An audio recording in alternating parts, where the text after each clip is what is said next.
Well, if EastEnders, Coronation Street, and Emmerdale don't float your boat when it comes to soaps, you can always watch the drama going on at Arsenal.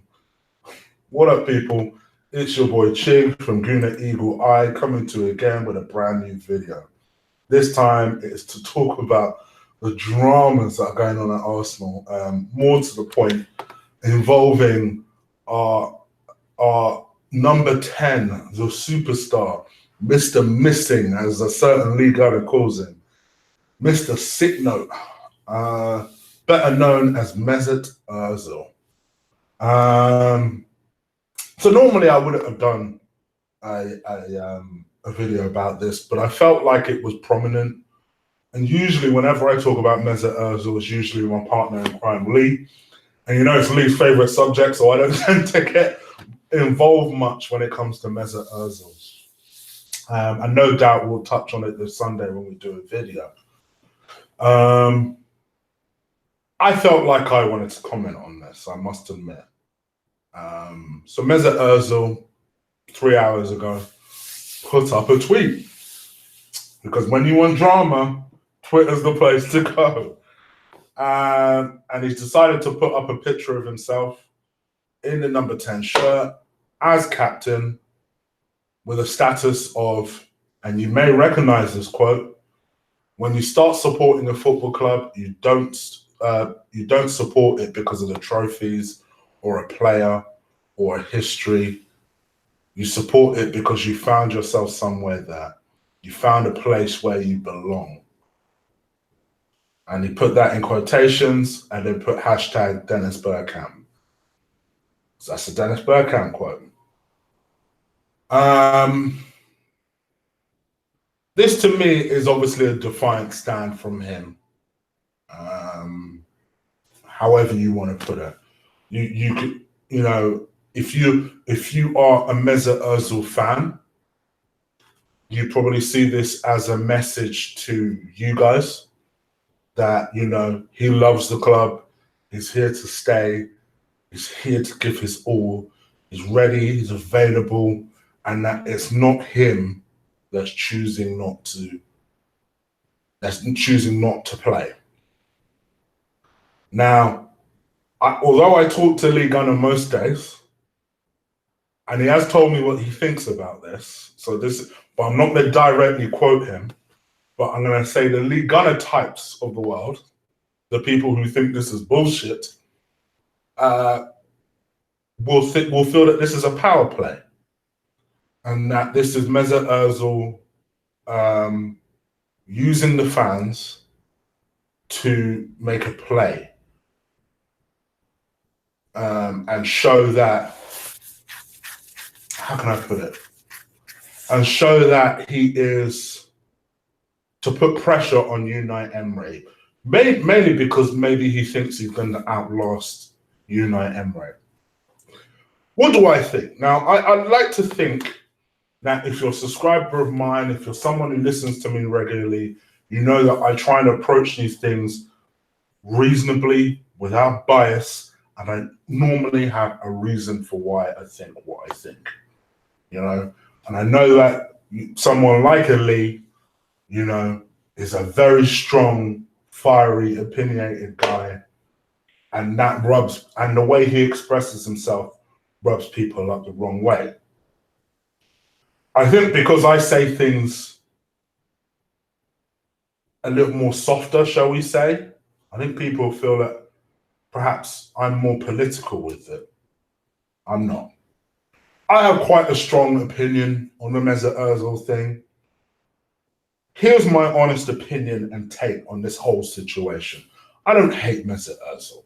I recognize that he's a player with an amazing amount of ability. Just an amazing amount of ability, can produce something out of nothing. But I understand the frustration around Mesut Ozil. I get it. You know, there's no point me having a diamond shoes if I can't wear it. There's no point me having a £50 note that I can't spend.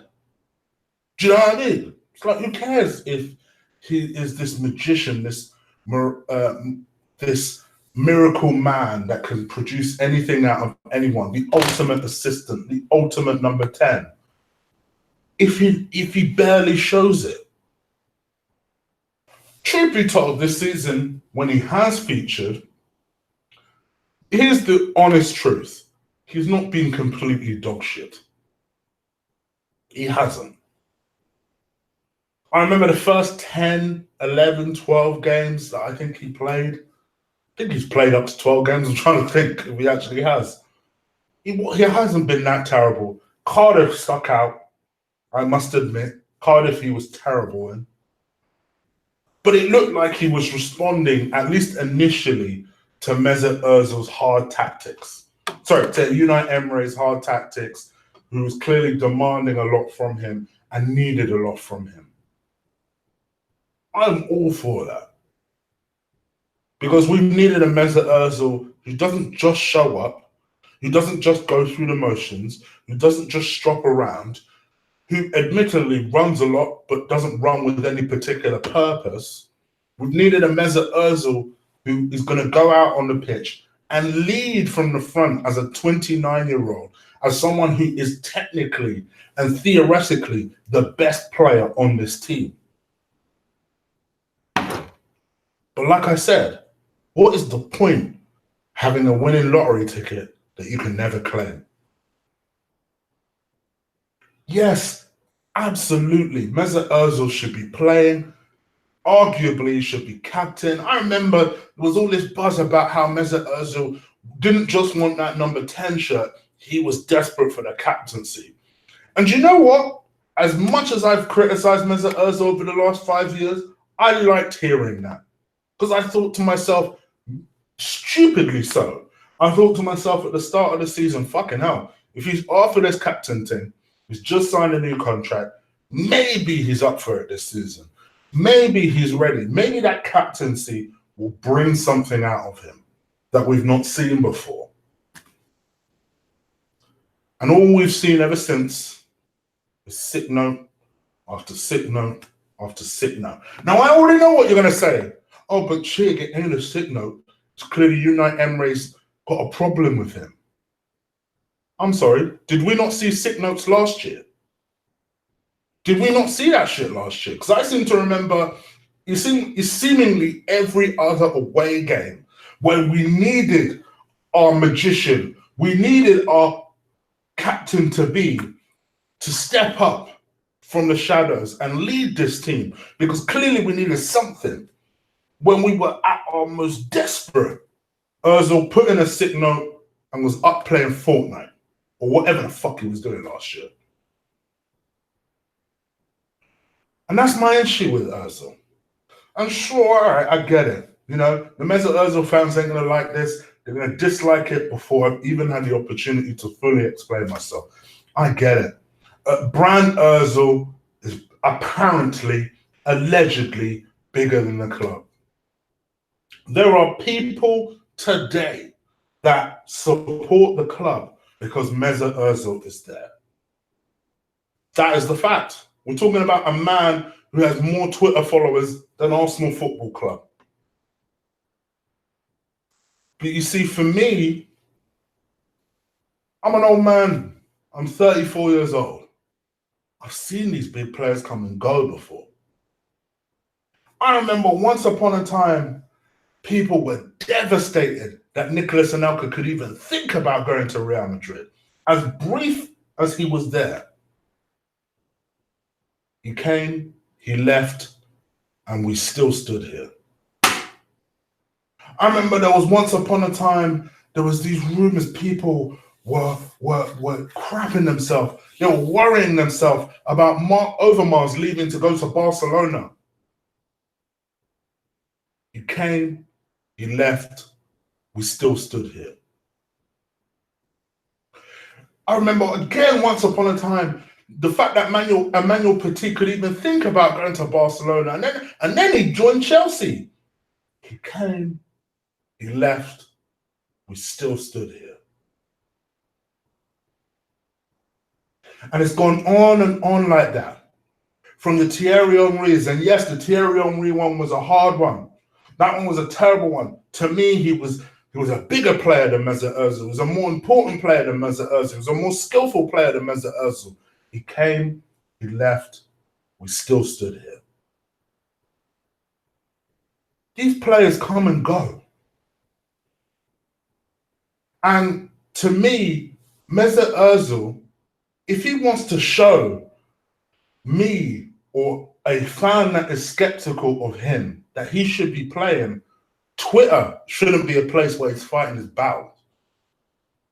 I find Twitter the most ridiculous place in the world because it's just full of people who make stupid comments, and it doesn't, and it's not a real reflection of the entire fan base. I know plenty of fans who ain't on Twitter. Some love Mesut Ozil, some hate Mesut Ozil, some are frustrated with Mesut Ozil. But what people want is for this guy to come on the pitch and come and lead the club. Forget the stupid situation about the fact that we're 5 captains.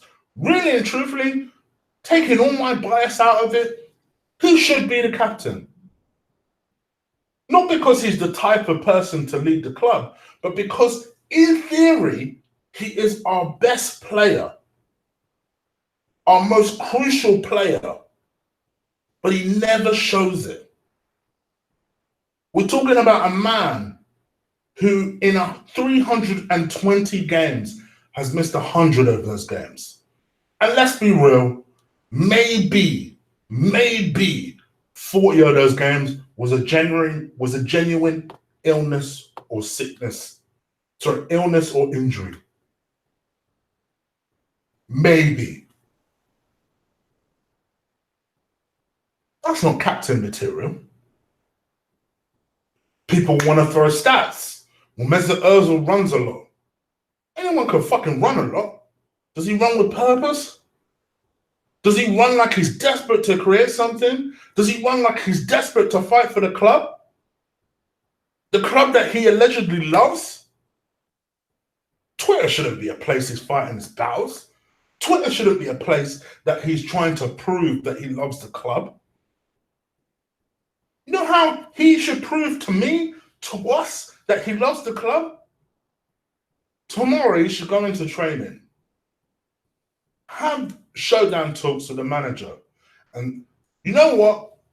Whoever was in the fucking wrong, apologize. You know why? Because he's your manager. That's what you do when you have a manager. Sometimes you grit and bear shit. Sometimes you take shit that you're not supposed. You're not meant to like your manager. You're meant to just get on with it and do the best job you can for said manager. You grit and bear it. You sit there and you say, you know what? Bench me for as much as you like. I'm going to prove to you that I am here and I love this club and I'm ready to fight for this club. And if you want to see that in training sessions, you're going to see that in training sessions. And even if he then benches you for the next 5 games, you take it. No bullshit games on Twitter. None of that shit. Keep your head down and train. And you know what? For me, I don't care about anyone else. For me, you earn my respect at the very least. At the very least. And I know you're about to say, well, Chug, how do you know that's not happening? Because all I'm hearing are stories about how he's sulking in training, how he's not doing good in training, how he's not doing X, how he's not doing Y. But then you want to go on Twitter and you want to say some shit like this. Quote Dennis all you like. Words don't mean shit. Going out there and showing your worth a damn means something. If for nothing else, play like you're proud. Play like you have some damn pride. Play like you are the best player in the squad. And you know what? I'm going to show it. That's why no matter what Alexis was like behind the scenes, that's why the fans loved Alexis. Because no matter what he's turned into now, he gave everything on that pitch. My man scored 9 goals and he was desperate to leave Arsenal in that final season. As critical as I was about Alexis Sanchez in that last season, even I can't stunt on that.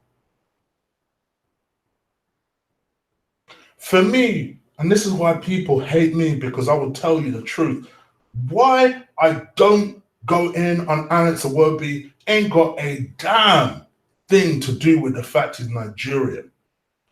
If I'm comparing the two, and Mesut Ozil, and this is what I was arguing with Harry about. Shout out to Harry, because he's a friend of the show, right? He's highly critical of Alex Iwobi. But yeah, he's desperate for Mesut Ozil to come back in. For me, as someone, you guys know I work in HR. If I'm seeing two employees, one is as talented as anything, blessed, could do wonders for my business if he wanted. And then the other one tried, gave everything, worked over hours, did everything he could, was almost there, but not quite there. Maybe less talented than this guy. Why the fuck would I keep this guy? This guy is the one that's fighting. This guy is the one that's loyal. This guy's the one that's desperate to do anything for my business. This is the guy that's come from an intern and has come all the way up through the business. But you want me to keep this guy because on paper, by his CV, this guy is the superstar. Nah. I've never been that way. I'll never be that way. So this, for me, and I'm saying this to you guys without Lee here, because when Lee's here, I think my message is lost in translation. Because when Mesut Ozil comes up and Lee's here, people are like, oh. You guys know me. If you know me, you know me. I'm a reasonable guy. But I'll always say it how I see it. Don't fight your battles on Twitter. Don't draw your line against your manager on Twitter. Who does that? Go out there on the training field. Fuck me. Watch Coach Carter as a film if it's inspiration to you. Run the circuits. Do what you need to do. Make yourself undeniable to Unai Emery. That he's going to need you. Even if all you have is 6 months left or 3-4 months left to the end of the season before you're sold, give it all. Make yourself undeniable. Hell, put the pressure on him, but not this way. I don't respect this. These ain't even your freaking words. They're Dennis's. Am I meant to be impressed by this? If you really want to show you love that club, don't do it through your PR game, which I gotta admit is strong as fuck. Don't do it through your people on Twitter, which I admit is strong as fuck. You go out there and work hard. Fuck Fortnite. Go out there and fight because it's your job. Because, to use your words, Arsenal is the club where you have found your home. If that's really true, prove it. That's my challenge to you. That's all I've got to say. You guys let me know what you think. No doubt you will. Leave it in the comments below. If you like this video, cross, destroy, drop kick the shit out that like button. I appreciate it when you guys do that. Shout out to the guy that spotted me on the tube station in where was I? In Bank today. I ain't gonna lie, I'm still not used to being recognized. I never will be. So sorry if it seemed like I was a little bit like, who's this motherfucker? But just the ghetto in me, man. I just react that way. But I apologize. I hope you're cool though. It's always nice to meet you guys. So yeah, I'm out of here. I promise. I know I've made a lot of videos today. This will be the last one tonight. I hope to see you guys again on the weekend where I'll be joined with Ola and Lee. The best place to catch me is here. Hit that subscribe button. Hit that notification bell. I promise you won't miss the show. You can also follow me on Twitter at ColossalChig. You can follow me on Instagram at Gooner_Eagle_I1. And that's pretty much it, people. I'm out of here. Take care. Enjoy your weekend. Deuces.